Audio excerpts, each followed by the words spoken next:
graça e paz, tudo bem com você?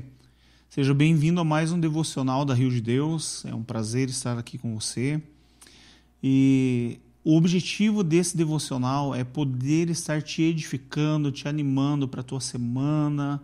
E nós cremos que às vezes uma palavra, né? Qualquer coisinha que você pegue daqui, desse momento, eu creio que Deus pode fazer uma revolução na sua vida.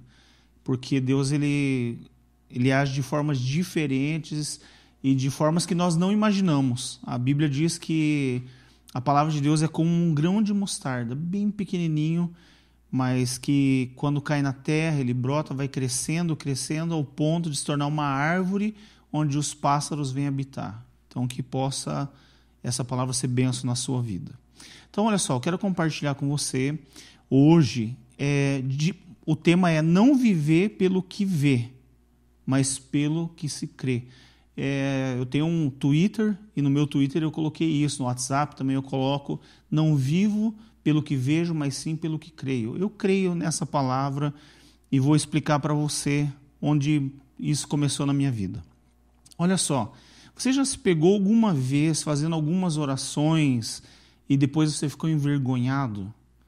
Eu já fiz orações que eu fiquei envergonhado. Eu vou contar algumas coisas para vocês aqui e algumas orações, quem sabe você se identifique comigo. Olha só, é aconselhado pela psicologia e psicologia infantil que as crianças elas devem ter um bichinho de estimação. Pode ser um peixinho, pode ser uma tartaruguinha, enfim, tem que ter um bichinho para que ela possa ter uma experiência para aprender a lidar com a morte de pessoas, morte de entes queridos, enfim, é um meio da pessoa já ir se preparando para um momento de perda. Só que a minha experiência sobre isso não foi das melhores. Na verdade, começou, é até engraçado, mas começou com assassinatos de porcos. Eu não sei se é correto falar assim, parece uma coisa meio violenta, mas para mim foi como um assassinato. Eu lembro que eu estava em Maringá, na casa de um tio, final de ano, e de repente falaram assim, nós vamos matar um porco. Daí eu, criança, curiosa, quero ver. Daí alguém sempre tem alguém que diz, se tiver alguém com dó aqui, fica longe. Que se alguém tiver com dó, o porco não morre. Daí eu pensei assim, meu Deus, eu estou com dó desse porco, mas eu queria ver o que ia acontecer. Daí, principalmente no interior, né, antigamente, hoje o pessoal faz de concreto, lugar para pôr uma caixa d'água. Ela era feita de madeira. Eu lembro que eu subi naquele suporte de caixa d'água e fiquei lá de cima olhando. E o porco, coitadinho, eles deitaram ele e de repente pegaram uma faca e deram uma facada bem no peito, põe a mão e acha onde está o coração. E o porco gritava e eu morrendo de dó, gente. Aquilo para mim era algo horrível. Mas ali eu entendi que um animal pode morrer, mas não só morrer. Alguém pode matar ele. Hoje em dia você vai falar isso para uma criança, para um jovem, eles vão rir da tua cara porque compra tudo embalado, não é verdade? Mas antigamente não. Você ia na casa do avô, eles matavam porco, matavam galinha e tudo, e era uma coisa tão normal, mas para uma criança aquilo era muito horrível, né? Então, ali começou o meu trabalho de psicologia, né? Infantil, para aprender o que era uma perda. Que triste, né? Mas olha só, e não parou por aí. Então, sabe que tem aquela história também assim, dê um animal de estimação para uma criança para ela aprender a ter responsabilidades.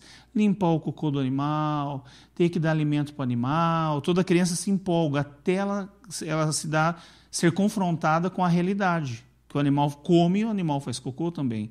Eu me recordo que eu queria muito ter um coelho. E meu pai e minha mãe conseguiram um coelho. Só que todo dia eu tinha que pegar comida para o tal do coelho.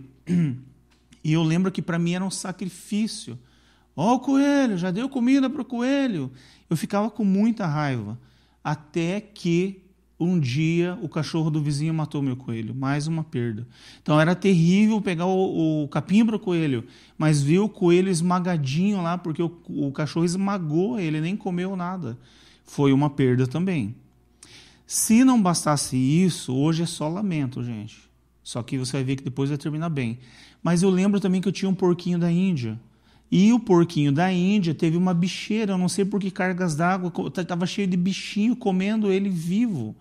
Eu lembro que eu chegava da aula, mas eu queria ajudar o porquinho, mas na minha época tinha, hoje nem todos sabem o que é isso, mas tinha mertiolate. Eu chegava e jogava mertiolate na bicheira, e o mertiolate ardia, eu lembro que o bichinho se estribuchava. Eu nem sei se morreu por causa dos bichinhos ou por causa da dor que o mertiolate causou, mas morreu. Perdi o porquinho da Índia. Só que minha última tristeza foi, e hoje não é stand-up, tá? Hoje é sério.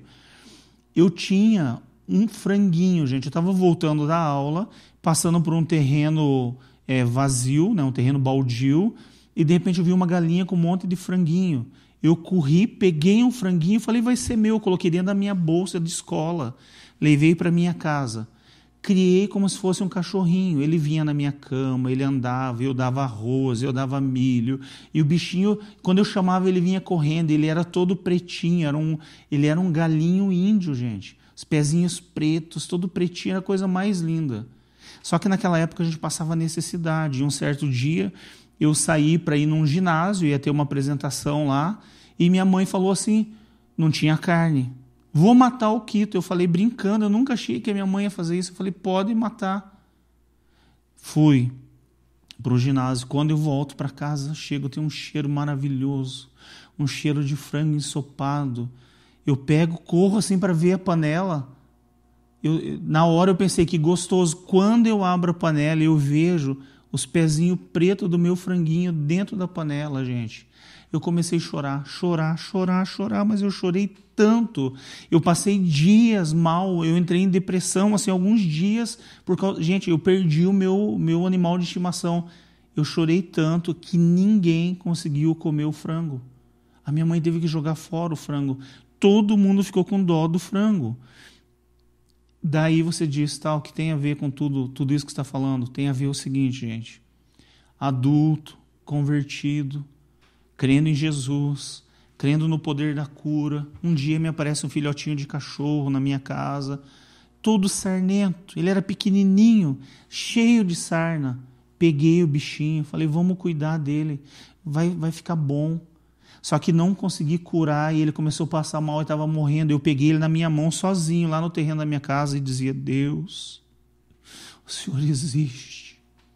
Eu declaro em nome de Jesus, com toda a fé que eu tenho, Jesus, o Senhor morreu na cruz do Calvário, cura esse cachorrinho, Senhor, cura. Eu estava com tanta dó do cachorrinho, eu comecei a orar com toda a minha fé. O cachorrinho morreu e eu comecei, meu Deus, como é que pode uma coisa dessa? O cachorro não pediu para nascer, o cachorro não pediu para ter sarna, por que ele apareceu aqui? Gente, eu chorei sozinho sobre o cadáver do cachorrinho. Daí você diz assim, meu Deus, mas sério mesmo, você fez uma oração dessa para um cachorro, enquanto gente morre. Lembra que eu comecei dizendo, você já fez alguma oração absurda? Você já fez alguma oração que você se envergonhou?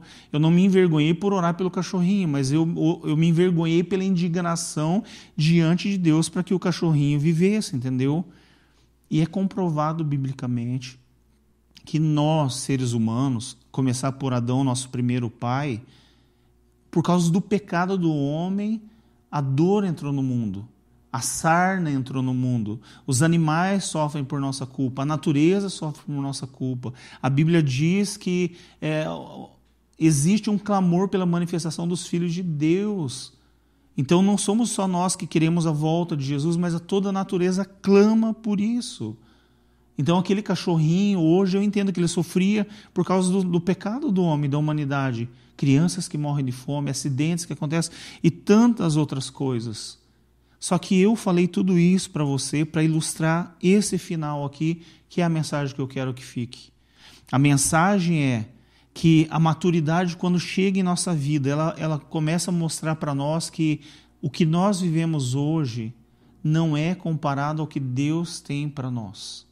O que nós vemos ou o que nós sofremos nessa terra não pode ser comparado a tudo aquilo que Deus tem preparado para nós. O que Deus tem preparado para mim e para você.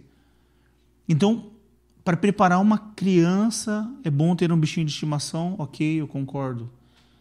E para me preparar e para preparar você no que diz respeito a Deus? Não é um bichinho de estimação. Não é me preparar emocionalmente com a morte de um bichinho de estimação. É necessário uma maturidade, é necessário ter fé. Essa é a maturidade para mim e para você. Essa é a nossa preparação para quando enfrentarmos o dia mal como temos vivido, para enfrentar uma perda. E eu quero encerrar lendo esse texto para você, que está em 2 Coríntios, capítulo 4, versículo 16, que diz assim: por isso não desanimamos, pelo contrário, mesmo que o nosso ser exterior se desgaste, o nosso ser interior se renova dia a dia, porque a nossa leve e momentânea tribulação produz para nós um eterno peso de glória, acima de toda comparação. Na medida em que não olhamos para as coisas que se veem, mas para as coisas que não se veem.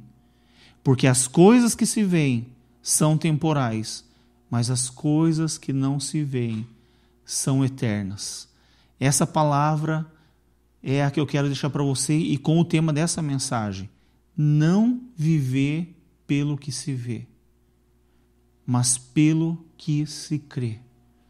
Que você creia que Deus te ama e está com você. Que você creia que no poder do nome de Jesus Cristo, o inferno tem que retroceder. Que a cura vem, que a libertação vem, que a tua vida pode ser transformada, que o pior momento da sua vida, o caos, pode ser iluminado com a luz de Jesus. Porque você não vive pelo que você está vendo, mas pelo que você crê. Essa é a preparação que nós devemos passar, eu e você. Isso sim vai nos trazer maturidade e firmeza no Senhor. Amém? Que Deus abençoe você, abençoe o seu dia, abençoe a sua casa, que você seja cheio do Espírito Santo. Deus te abençoe em nome de Jesus. Amém.